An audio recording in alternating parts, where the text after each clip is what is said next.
Salam əziz miqyas sertifikasiyaya hazırlaşanlar, bugünkü mövzumuz voleybol mövzusudur. İlk öncə başlayaq meydançamızdan. Meydançanın ölçüləri 18-in 9-a, yəni uzunluğu 18 metr, eni isə 9 metrdir. Meydançada gördüyünüz bütün xətlərin qalınlığı 5 santimetrdir. Həmçinin torun uzunluğu 9,5 10 metr. Meydançaya düşən hissəsi 9 metrdir. Meydançaya düşən hissə 9 metrdir. Həmçinin meydançanı bir neçə hissəyə bölən xətlər var. Nədir bu xətlər? Onu izah edək. Gördüyünüz bu xətlər, buradan bura qədər olan xət, gördüyünüz bu xət 3 metrlik hücum zonası adlanır.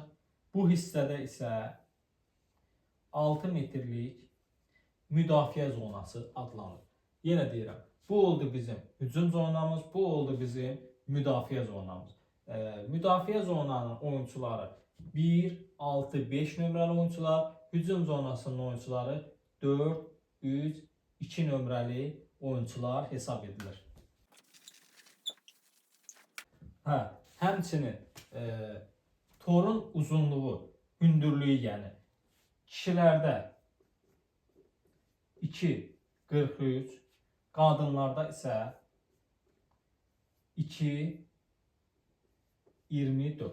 Yenə deyirəm, kişilərdə torun hündürlüyü 2,43, qadınlarda 2,24. Həmçinin dirəklərin hündürlüyü, dirəklər 2,55. Dirəklərdən çıxan anten var. Hər iki tərəfdə antenlər var. Antenlərin hündürlüyü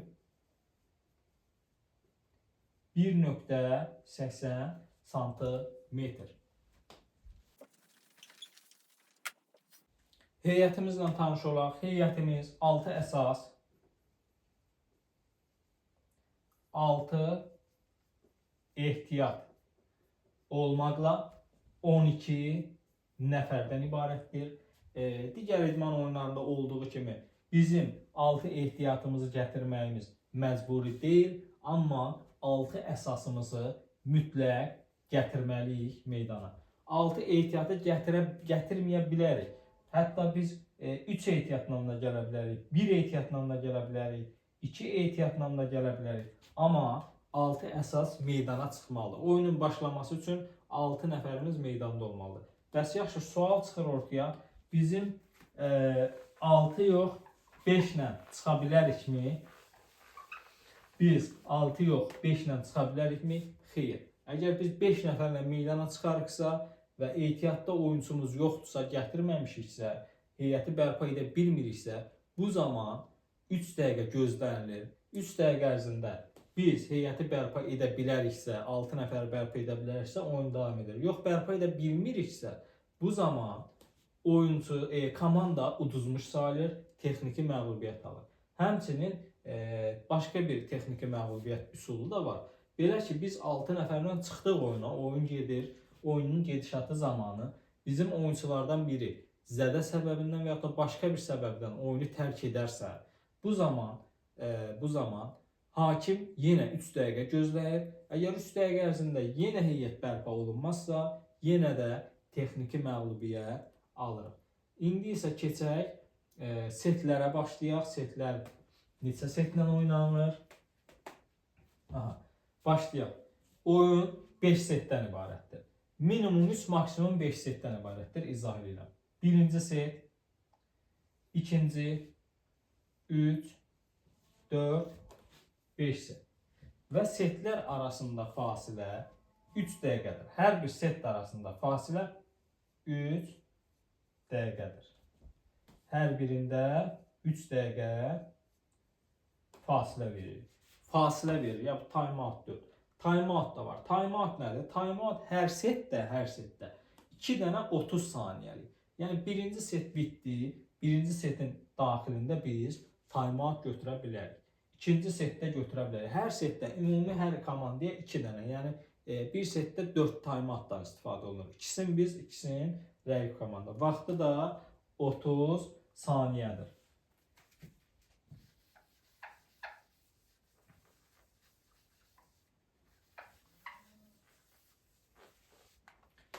Aha, oyun püşkatma ilə başlayır. Püşkü qazanan tərəf ya meydançadakı zonanı seçir, ya da ki topa sahib olmanı seçir. Biz indi belə deyək, hansı halda qalib müəyyənləşir? 5 dənə setdir, belə deyim. Əgər bizim komanda A komandası və B komandası, A komandası 3 seti uddusa, 3 seti, 3'ünü də uddusa artıq qalib hesab olunur və 4-cü, 5-ci seti oynamağa ehtiyac qalmır. Ona görə deyilir minimum 3, maksimum 5 set. Və setlər neçə xaldan ibarətdir? Bir setdə bir komanda 25 xala çatırsa, 25 xala çatırsa artıq qalib hesab olunur. İstisna bir hal var burada. 25-24 olarsa, bu heç də 25 xala çatanın qalibliyi deməkdir. Çünki 25 xala çatmaq tək şərt deyil. Şərt odur ki, 2 xalda fərq yaratmaq lazımdır. Yəni bizim 25 xala çatıb qalib olmamız üçün hesab olmalıdır. 25, 23 və yaxud da 21 və yaxud da 20 fərqi yoxdur. Yəni o 2 xal fərq yaranmalıdır. O 2 xal fərq yaranmırsa bəs nə olur? Onu izah edək. 2 xal fərq yaranmadı, 25-24'dür, hesab bərabər sayılır. Hesab gedir əlavə vaxta, oyun gedir əlavə vaxta. Burada da 2 xal fərq yaratmaq lazımdır.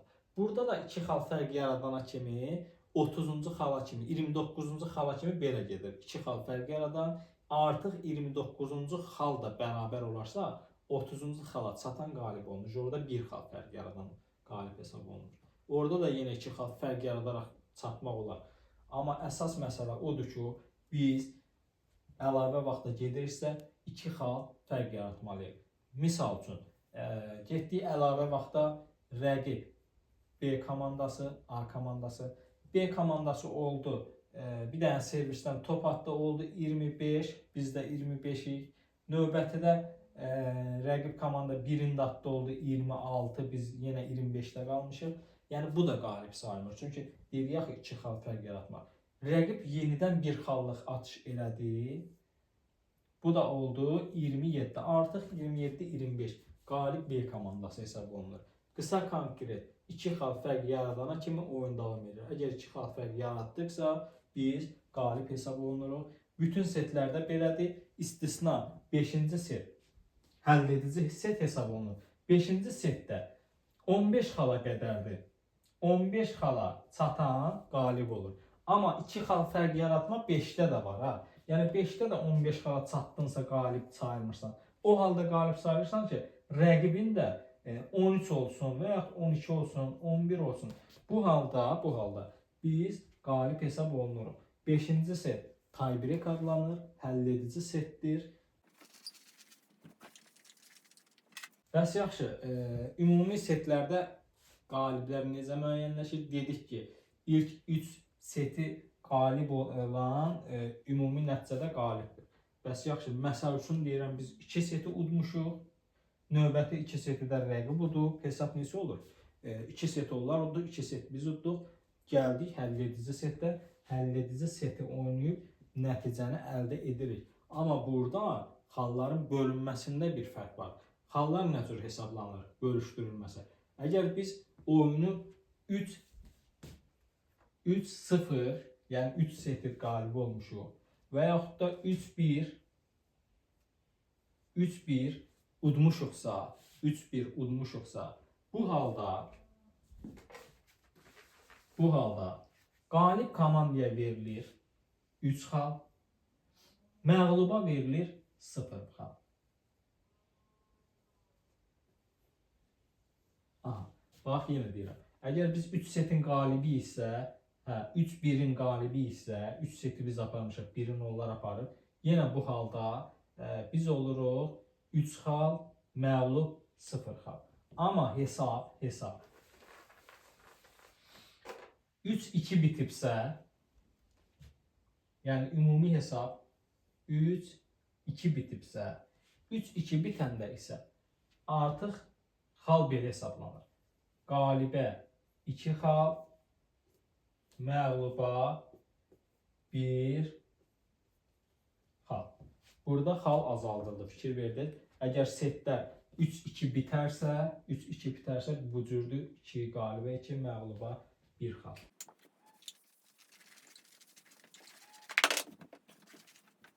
Oyunçuların meydanda düzülüşünə baxaq. Oyunçular meydanda saat əqrəbi əksi istiqamətinə düzülür. Saat əqrəbi əksi istiqamətinə düzülür. Bax, 1, 2, 3, 4, 5, 6. Bu saat əqrəbinin əksi istiqamətinə düzülüşdür. Düzülüş bu cürdür.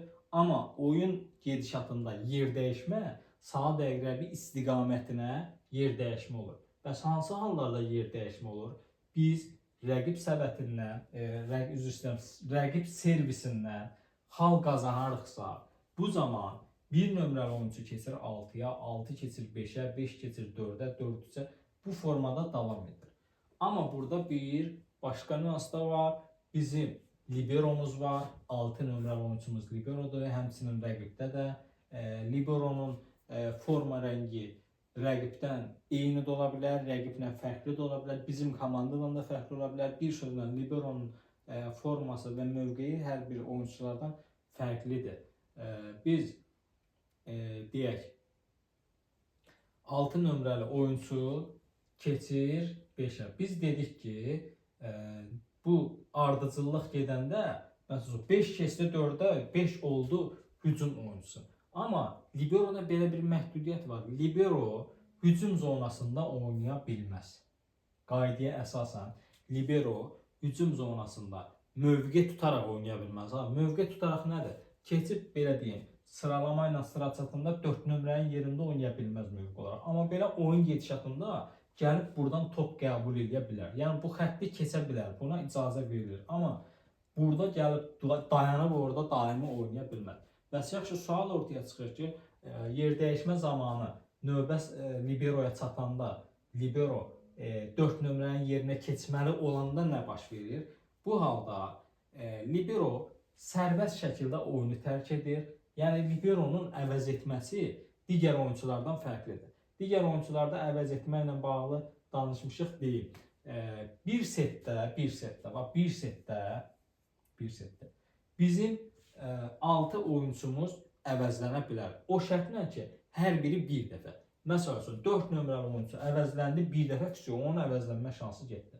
3 də həmənki kimi. Eyni qaydada. Amma 6 nömrəli, yəni libero oyuncusunun əvəz etməsi oyuncu əvəz etmə qaydalarına aidiyyəti yoxdur. Libero istədiyi qədər əvəz oluna bilər, dəyişilə bilər.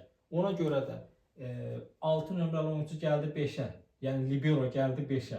Libero növbəti bura keçəndə keçmir, çıxır qırağa. Libero qırağa çıxandan sonra bəs nə vaxt qayıda bilər? Bu halda da oyunda bir xal qazanıldıqda, yəni fərqi yoxdur, ya rəqib qazandı, ya biz. Bir xal qazandıqda libero yenidən öz mövqeyinə qayıda bilər. Həmçinin libero kapitan ola bilər, servis atışın başlaya bilməz. Ümumiyyətlə servis atışı voleybolda bir nömrəli oyuncunun zonasıdır. Yəni bir nömrəyə hansı oyuncu düşdüsə servisi o atır. Ona görə libero nə burada mövqe tutub oynaya bilmir. Çünki servis atışı eləyə bilməz. Həmçinin də hücum zonasında mövqe tutaraq oynaya bilməz. Liberonun başqa məhdudiyyətləri də var, onu deyim.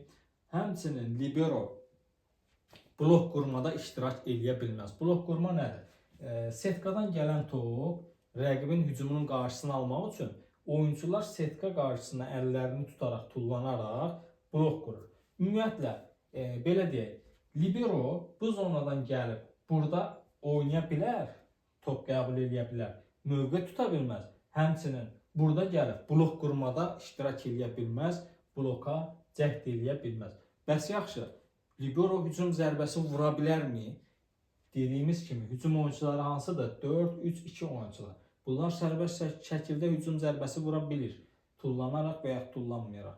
Amma libero istisna olaraq hücum zərbəsi vura bilməz. İstisna bir dənə şərt var ki, tullanmayaraq yerindən top tordan hündürdə olmadığı halda, o halda yerində durmuş vəziyyətdə bu qaydada belə deyək, kəsmə zərbə, hücum zərbəsi vura bilər.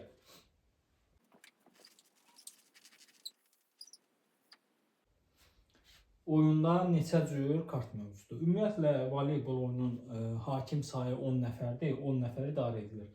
Baş hakim var, köməkçi hakim var, masa hakimləri var. Hakim çoxdur burada. Hakim sayı çoxdur.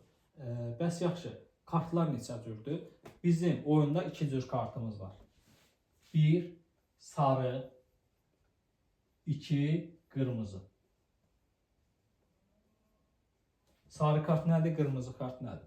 Sarı kart oyunçuya xəbərdarlıqdır.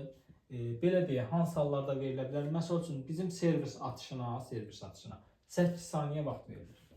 Biz 8 saniyə ərzində servisi atmalıyıq. Oyuncu bilərəkdən gecikdirdi, 8 saniyə ata bilmədi. Bu zaman sarı kart alır, xəbərdarlıq. Növbəti dəfə bir də eyni hərəkəti həmən oyuncu təkrarlayarsa, yəni bu bir oyuncudan söhbət gedir. Mən bir dəfə səhv edib sarı almışam, ikinci dəfədə bu eyni hərəkəti eləyirəmsə, bu zaman qırmızı kart alıram. Qırmızı kart alanda artıq top məndən alınır, verilir rəqibə. Servis atışını rəqib başlayır. Həmçinin də rəqibə bir xal verilir. Kartlarla bağlı başqa bir məsələ də var. Oyun zamanı əgər hakim kartı iki əldən belə deyim, hər iki kartı, qırmızı və sarı kartı ayrı-ayrı əllərdə göstərərsə, oyuncu hissədən xaric olunur. Əgər hakim oyuncuya kartları ayrı-ayrı əldə göstərərsə, bir əlində sarı, bir əlində qırmızı, bu zaman oyuncu hissədən, ümumiyyətlə oyundan uzaqlaşdırılır. Amma hakim bir əlində həm sarı, həm qırmızı kartı tutaraq oyuncuya göstərərsə, bu zaman oyuncu yalnız setdən uzaqlaşır. Yəni birinci setdə aldımsa bu kartı, ikinci setdə oyuna davam edə bilərəm. Amma ayrı-ayrı əllərdə tutulanda mən oyuna qayıda bilmərəm.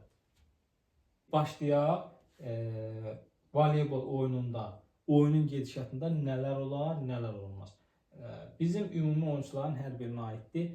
Biz topa ardıcıl 2 dəfə toxuna bilmərik. Bir oyunçunun topa bir dəfə toxunma şansı var.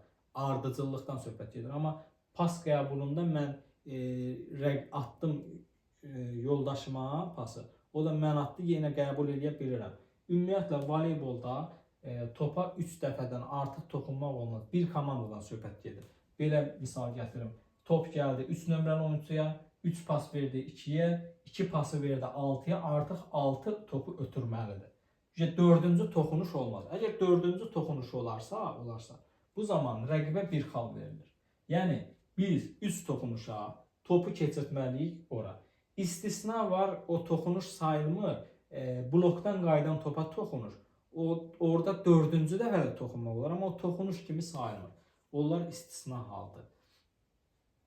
Həmçinin biz oyun zamanı bir oyuncu bədənin istənilən üzvü ilə topa toxuna bilər. Burada həm ayaqla, həm başla, həm dizlə, əllə bir dəfə toxunmaq şərti ilə bədənin istənilən üzvü ilə toxuna bilərik.